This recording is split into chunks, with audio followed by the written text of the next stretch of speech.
Tonight in Fort Smith, as the City Board of Directors discussed taking over operations of Parrot Island Waterpark. There's been a lot of discussion on the issue since the city purchased millions of dollars worth of slides. Now the city says it's not sure it can afford to install them. 5 News reporter Lauren Spencer was at tonight's study session. She shows us where directors stand. There's 2 issues here directors are pretty divided on: fully taking over operations of Parrot Island and the construction of 5 slides already purchased, just not installed yet due to funding issues. That brought a packed house and lots of discussion between directors. We need to get our priorities in order. Director Christina Katsavis says she was never on board with the purchase of $4.2 million in water slides for Parrot Island. There's a lot of erosion of trust with the city government right now that really concerns me. And she's not on board for the takeover of the water park. She advocated for Tuesday's study session and an audit of Parrot Island. I think the discussion around moving forward with the city taking over the full portion of the park is premature because we don't have the results of that audit yet. She says store the slides until they have the money or sell them. Have to think about, what do we get sales tax from? It's not from admissions, so it's a little bit off of concessions, and generally that's it. We also have to think about the deferred maintenance that could run into the hundreds of thousands of dollars that could be coming. On the other side, Director Kevin Settles says he wants to fully take over the water park. So we can improve our revenues, enhance revenues, and ultimately have the park be 100% self-sustainable. And the construction of the 5 slides, which right now the city says it didn't originally allocate enough money for. You've got an opportunity to invest in something that's going to drive people here, bring in tourism, bring in revenue, and ultimately make the park better. Settle says he believes the city will benefit in the long run for spending the money. So it's do it now or you don't do it, and then you're going to give up an amenity that could grow the park and bring more tax base and more visitors to our city. As this was just a study session, directors took no action. In Fort Smith, covering news where you live, Lauren Spencer, 5 News. All right, Lauren, thanks. The board did finally, though, decide to move this issue to next Tuesday night's regular meeting, where a decision on the entire ordeal should be made. In Cave Springs tonight, the City Council holding a special meeting tonight to address the city's unpaid federal taxes. Council discussed a resolution that would authorize payments of back IRS payroll tax payments. City says it owes unpaid taxes in 2 quarters in the last 2 years. They voted to have a resolution by the next regular meeting. We'll, of course, keep monitoring the situation, and we'll have much more on air and on our website at 5newsonline.com. In Fayetteville, the City Council discussed a funding request for new upgrades to fire and radio equipment. The departments are asking for more than $2.5 million to buy new Motorola radios. They say it will replace equipment that is more than a decade old and outdated. At tonight's agenda study session, Deputy Police Chief Tad Scott gave some more insight into what the upgrade radios will help police with. The project also includes real-time personnel tracking and mapping capabilities to inform responders, command staff, and central dispatch of where their personnel are at any given time. This capability not only improves situational awareness and enhance coordination of efforts during critical incidents, but it also increases the safety of our first responders. The departments want to purchase close to 300 total radios. Again, since it was an agenda session, no action was taken tonight at that budget request. New information tonight in the Amber Waterman capital murder trial. A new filing shows both sides of the case were recently informed the wrong judge has been presiding over the trial since began in 2022. According to the filing, Judge Robin Green told the parties another judge was reassigned to the case.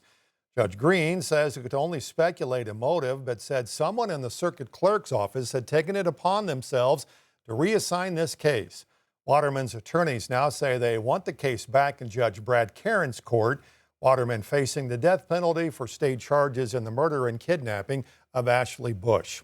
In Bryant, Arkansas tonight, a former detective has filed to sue the city after she says she was fired for whistleblowing. Stems from an investigation into a stabbing incident at an alleged biker gang bar where she alleges another officer may have interfered with this investigation. That same alleged biker gang bar is also now at the center of a liquor license violation investigation. It's a lot to unpack tonight, but Tanya Moderzitsky obtained new police footage and breaks it all down for us. That moment recorded on body cam footage during an investigation at Burks Brothers Brewing in Bryan is now at the center of a whistleblower lawsuit over concerns about a police officer's ties to alleged Banditos biker gang activity. Tips of a hidden door leading investigators to the back of the pub. What is this one for? Why is it locked? They're just meeting. Oh, okay. They're just meeting. Yeah. Is it special people meeting in here, or anybody can meet in here? Is it just close to the public? Yeah, just The biker group? yeah. Oh, just the Banditos? Okay. The voices you hear in that video from last July are former Bryan police detective Shanna Hastings and agents from the Arkansas Alcoholic Beverage Control. Less than a month earlier, officers responded to the business for a fight that led to a stabbing. Police say in a report a fight broke out between Banditos members and two men. Investigators say one of the victims had cuts on his face and head, and in the police report, he told officers they were stabbed in the head and arm. The report says the Banditos members left the scene, but three, including Kel Jouett, were found nearby and taken into custody. Documents say Jouett had blood on his clothing and a gun on him when he was arrested. He was arrested for second-degree battery charges that were later dropped. That's when she reportedly saw a colleague at the bar in street clothes. According to court documents, Hastings says the fellow officer, quote, began texting on his phone, then abruptly exited and entered his vehicle and left, suspecting that he may have been communicating with individuals associated with the establishment in real time during the investigation. She took those concerns to her superiors, and an official investigation was launched in July. It may not be that he even knows that he has some sort of affiliation with them, but the fact that they're letting him hang out, knowing he's a cop, are they using him for their benefit of, hey, we'll know if something's going on. No, it's not illegal to be a Bandito. But how would that look as an image if I were to go and join the Banditos while I held this position? I feel like I would be pulled in and fired immediately. And that's why I said a lot of this is on the ethical, what is right, what looks, how the public perceives this, trust within the agency. Bryan PD completed its investigation, and Hastings says she was given a termination letter by Chief Carl Minden a short time later. Several months later, the former officer filed a lawsuit accusing the chief and Mayor Chris Treat of violating her free speech and the Whistleblower Act. A short time before that development, the ABC opened an investigation into Burks Brewing to find out if the bar violated any rules stemming from the June incident. Was Tanya Moderzitsky reporting. Now, the owners of the bar will have a hearing on March 10th where they'll fight to keep their liquor license. As for the other lawsuit, the Bryan City Attorney says the city has been served and will file its answer to the complaint by the due date. At the Arkansas Capitol today, Attorney General Tim Griffin continues his fight against opioids. Today, he held a topping out ceremony for the National Center for Opioid Research. It's being billed at the Arkansas Children's Hospital in Little Rock.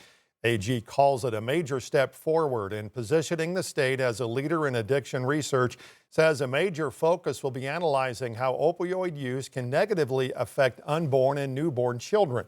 Griffin says the project is ahead of schedule financially.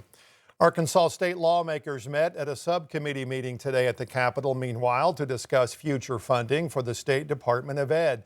$2 million was approved from a Walton Family Foundation grant today to be used to address the state's ongoing teacher shortage. $32 million was also approved for those education freedom accounts or vouchers we told you about last week. Those allow families to use public money for private school or homeschooling expenses. One major concern from lawmakers today was safeguards to make sure the money is being used as intended. Once they purchase the item, are we making sure, is anybody going out to the home and checking? We're trusting the parent to educate their child to do what's best for what they feel like is best for their child. So I guess to your question, I guess it would be on the honor system. Total cost for the program now sits at $310 million for the next school year. Arkansas Secretary of Education Jacob Oliva says the program serves more than 44,000 students.